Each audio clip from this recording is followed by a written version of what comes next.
Assalomu alaykum hurmatli mijozlar, JCB ishqibozlari. Mana bugun 3CX Pro modelini Surxondaryo Denovdan Abbos akam keldilar. Abbos aka, tabriklayman aka. Rahmat. 3 yil 4 yil oldin niyat qilib kelib ketuvdilar. Men niyatdan beradigan xolis bo'lyapti. Mana bilib qo'yinglar. Abbos aka, mana o'zingiz ayting.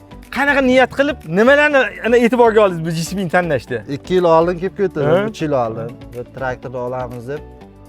Unda imtiyozlar yo'q edi. Imtiyozlar yo'q edi, to'ppa-to'g'ri. Yarmini to'lab, keyin imtiyozlar chiqqan. Esxatar lizing orqali yarmini to'lab, qolgan yarmini 24 oy bo'lib to'lashga mana shartli o'tdilar. Juda ham qulay. Ishlaringiz tez bitdimi? Shunday tez bitdi. Mana bizga ishonganlardan to'lovni qilib ham kutdilar, ozgina texnika keldi, men davomli bo'lsin. Aka, tabriklayman. Rahmat. Bundan mana ikkita aksiyaga ham sovg'a.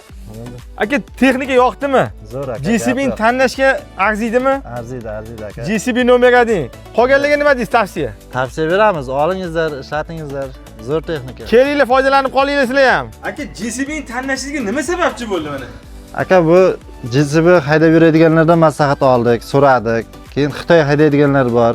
JCB haydaydiganlar ko'p aytadi, faqat JCB ol. Yaxshi texnika, uzoq ishlaydi. JCB. Shunday, JCB bo'ldi.